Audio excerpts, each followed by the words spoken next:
Hey guys, it's Jess.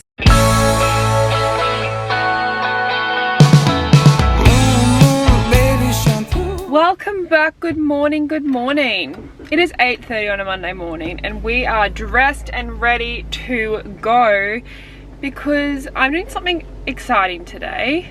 Well, exciting for me at least. As you guys know, I've been really enjoying going to the gardens recently and working there and just relaxing and everything like that.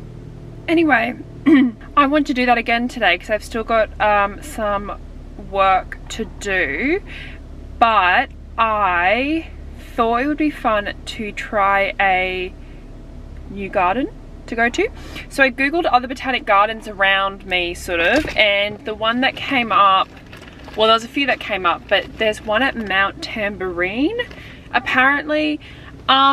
I don't really know where Mount Tambourine is. I've been there like once. I went like a couple years ago and stayed there with my family for the weekend, but I just know it's like down the coast. It's like heading towards the Gold Coast, which driving to the Gold Coast is actually one of my least favorite things to do on planet Earth. Sorry, I'm just trying to find my hand sanitizer, just because that motorway, highway, whatever it is absolutely terrifying. There's always maniacs on that road and I don't know why.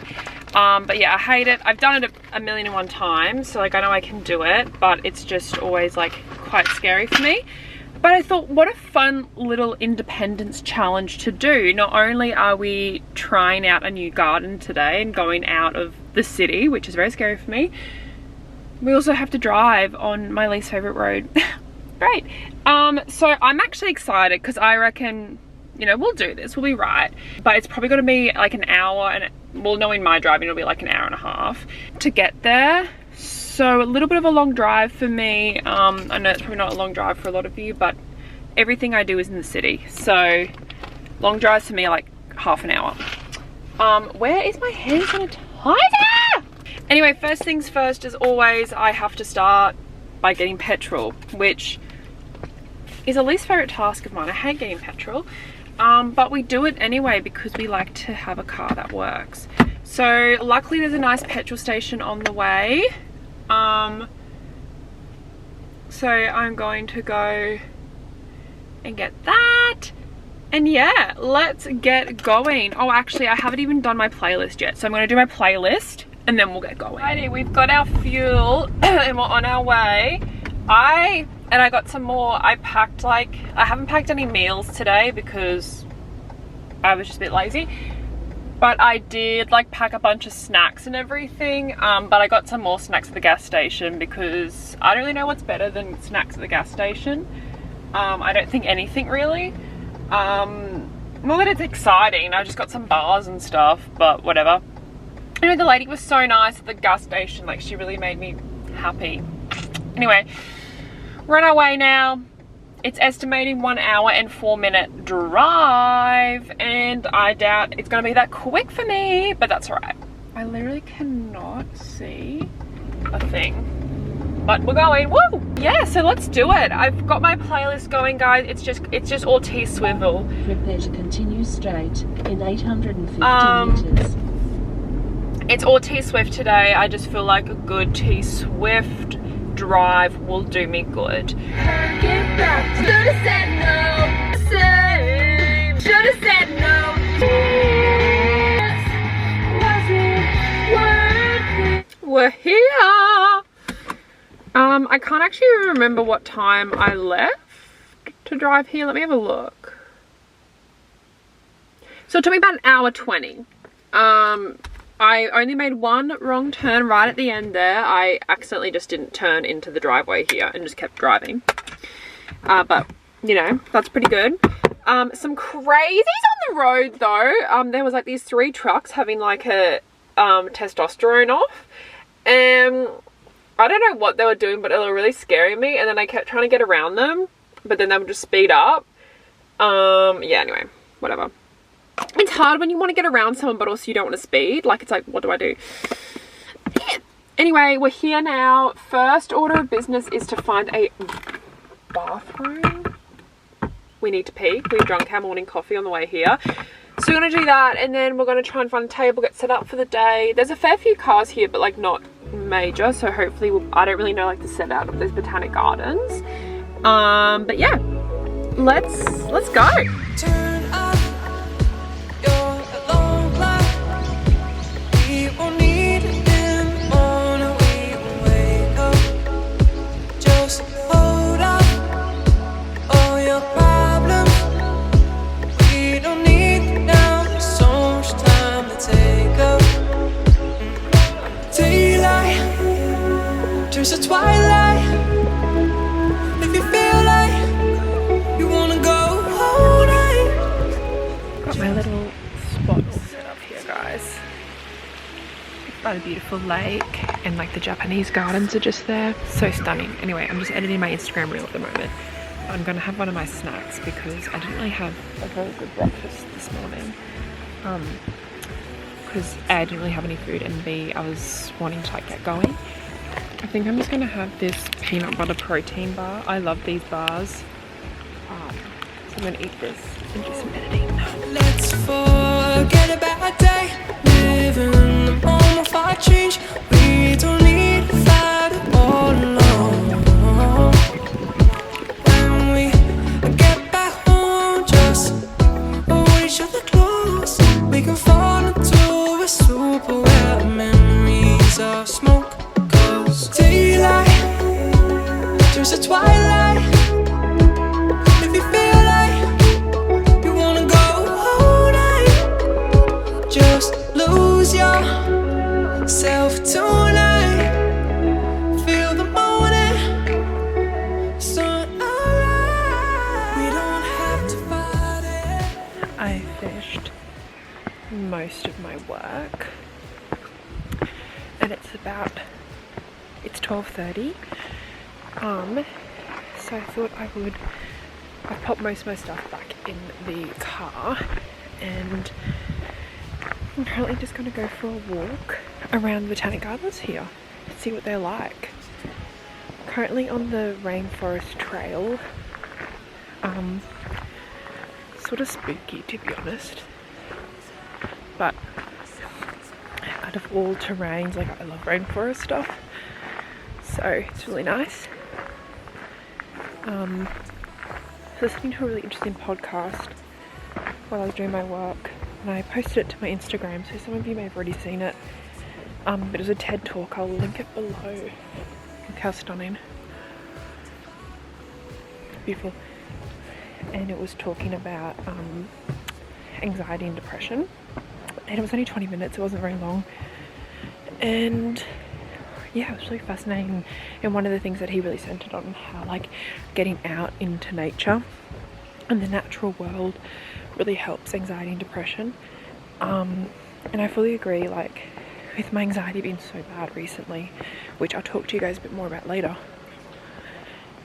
I've been coming to the gardens, mainly the ones in Brisbane, but that's why I've come out here today for something new. Has made me feel so much more calm or connected, or has given me something to like look forward to.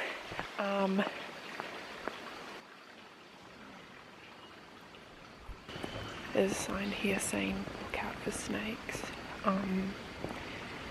No thank you sir, scared me. Love the outdoors, hate snakes. Oh my god, cute. It's a little owl. Could be a house. Can't see any snakes. And yeah, I think definitely being out and about more, getting some vitamin D in, you know, making content, you spend a lot of time in front of the screen. It's very easy to get quite like locked up. I think a lot of us spend too much time in front of our screens. I'm guilty of it. So it's nice to get out and about and have some disconnect time. So let's keep journeying on.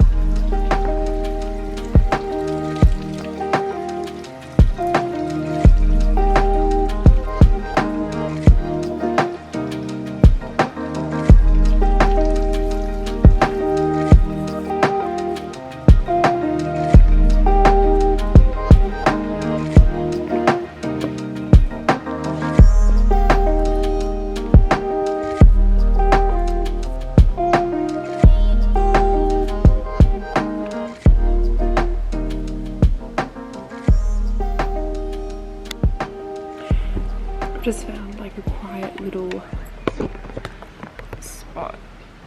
So I'm going to bring you guys up a little bit higher. I don't know if that's going to work, so you can stay down there.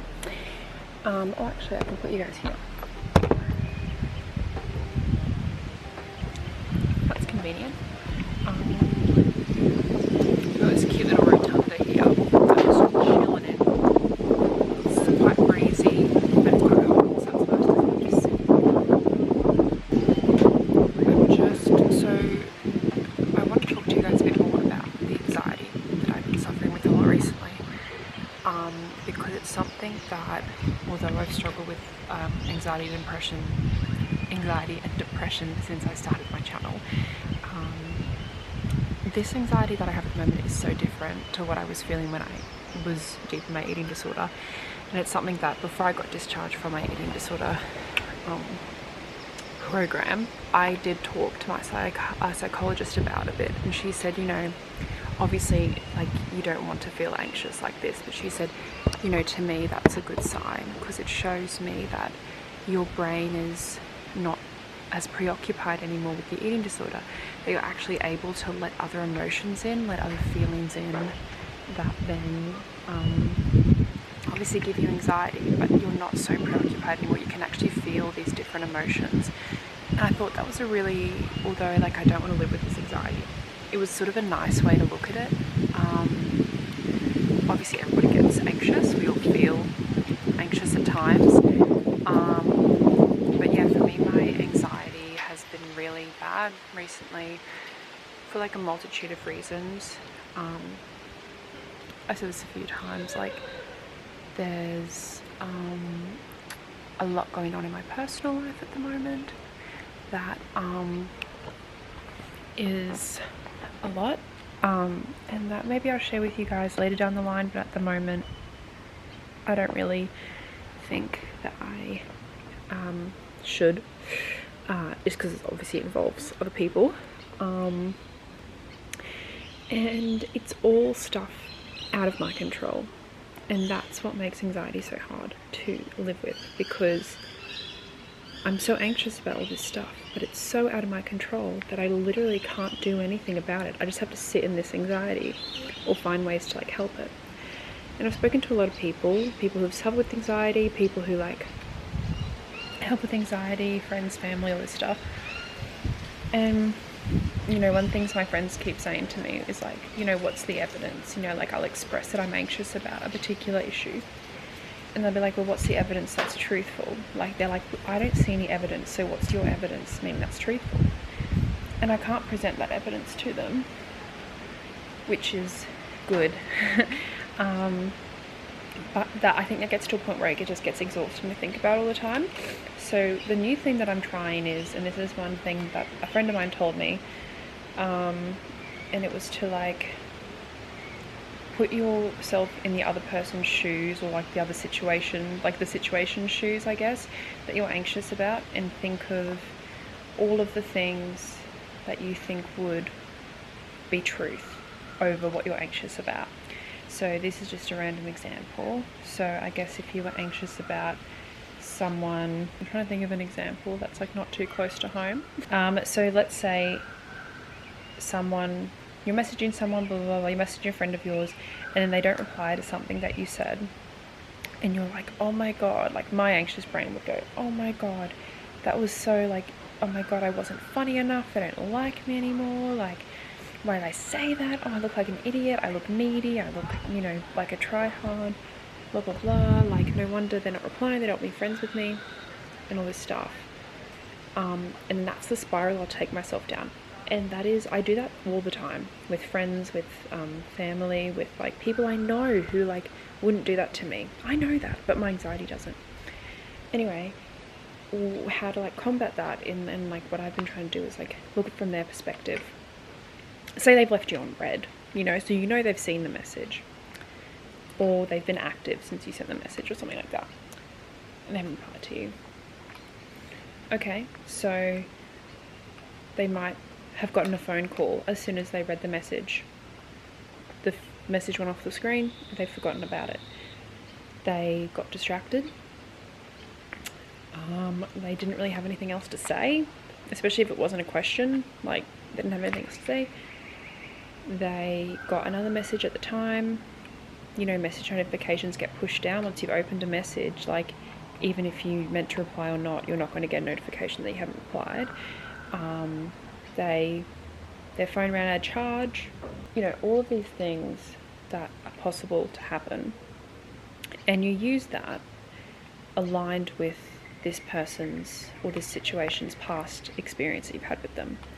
So, say for example, I guess like a situation example and a person example is, this person is your best friend, and of course you've known them for years, you have a good relationship with them. Why would they use one thing to end it all? You know what I mean? In the past they've been loving, they've been caring, they've been connected. Maybe something's going on. Maybe they just feel really overwhelmed, you know. And for me, my anxious brain, how I react to someone not replying to me as I spiral, and then I'll be like, oh my god, I'm so sorry, blah blah blah blah blah blah blah.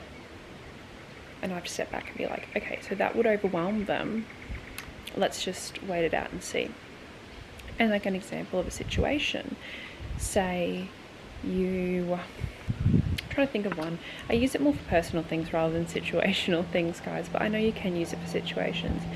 I say, okay, you have anxiety about a job interview, and they said they'll contact you on Friday, but it's now Monday and they haven't contacted you, and you've reached out on Monday morning and they haven't gotten back to you yet, and you think you've screwed up the interview and you're not going to have a career and all this stuff. And you step back and be like, well, it's a business, things get in the way.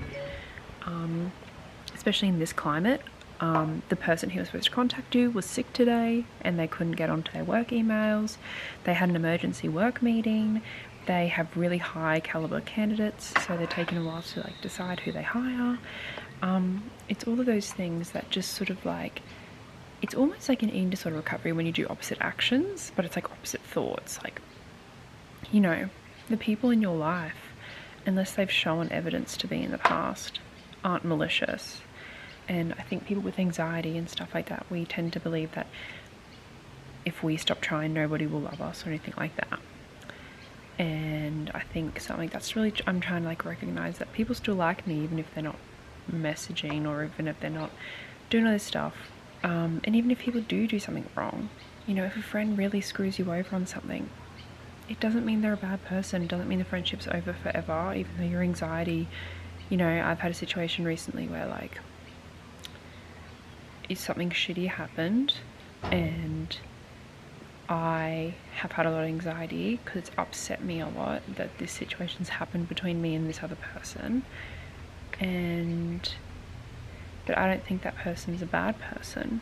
I just think my soul and my energy and my anxiety needs time to accept that they did something, and I'm not ruling them out forever of my life. I just need time. It's just about being kind to yourself. Anyway, my anxiety has been very bad, and that's how I'm coping with it. And when I get anxiety, I get a lot of physical effects. So I literally feel like someone's sitting on my chest. I feel nauseous. I lose my appetite, which is a big scary thing to be losing. Obviously, when I'm still trying to, you know, maintain my recovery and everything.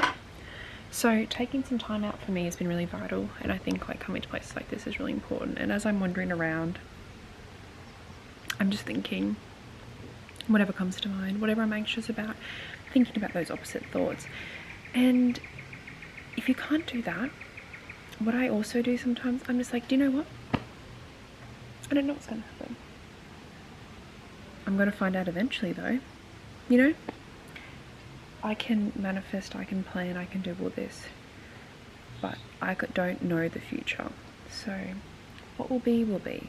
And I think that's sometimes something that I have to mix with my opposite thoughts to really like, you know, okay, they have all this, but if it's not that, I'll eventually find out. But for now, I'm self-soothing with distraction and with these opposite thought processes. Anyway, I hope you guys took something from that. That's how I've been going. Definitely haven't been feeling 100% myself, but I go through phases. It's just chaotic energy at the moment, I feel. I think, you know, a lot of you out there with anxiety or depression or OCD, you will find that, like, one minute you're so high and the next minute you're like super low. because the anxiety hits. You get used to living with anxiety and sometimes it just gets too much. Anyway, I'm gonna keep wandering around the gardens and I will see you guys later.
Back in the car because it's come over. Can you guys see that? It's coming over really overcast, and then when I looked at the weather app it said showers on their way. Nope. Don't lie to me. Now it's changed. I don't trust it because I'm pretty sure there was rain out on the like the lookout, like over the mountains a bit further out. So I just thought I'd pack up while I could. I don't even know how long I was there for. Just under an hour. I just did some journaling, did some reading, did some thinking. And yeah, you know, I just live my life.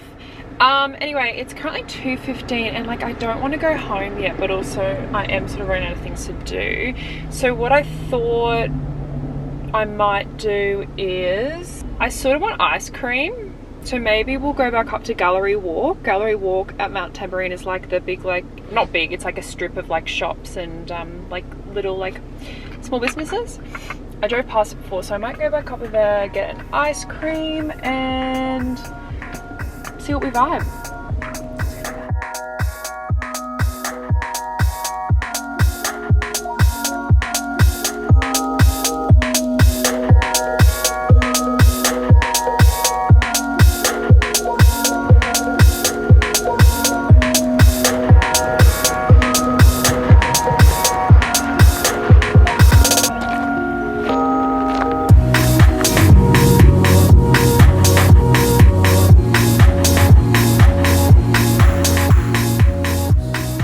Had my ice cream, absolutely delicious. I also went and got, there's a really famous fudge shop here that I know my parents really like. They have a lot of gluten-free fudge, which is good because obviously my mum's a celiac. So I went and got them some fudge that I'll take to them probably tomorrow because I'm going to my parents' place tomorrow. Got that, and then I went into this little ice cream shop and the man was so cute. Anyway, I got ice cream, I got mint choc chip as always in a cone because like if you don't get that then what are you doing? But then they also had a flavor just peanut, just like no chocolate, just peanut, and it was really interesting. It was nice because, you know, it wasn't like, it was just like, but it wasn't like super like peanut buttery. It was just peanuts through like normal vanilla ice cream. It was really nice. Anyway, weird mixture, but I got that. Anyway, it is now, it's like 10 to 3 and I'm going to slowly start heading home because the sky's looking really dark, and obviously I'm currently up to the top of a mountain, so I don't really want to be driving down the mountain in torrential rain. I've done that before with my family and it was really scary. Anyway, yes, I'm going to get going home, and then I'll probably get home just after 4 o'clock-ish, so that will be good timing. I'm probably, actually I lied because I'm definitely going to hit traffic. I didn't think that through actually. So don't stay quiet. Been through this before. You're on fire. Come and save me. I've been missing lady luck ever since you started.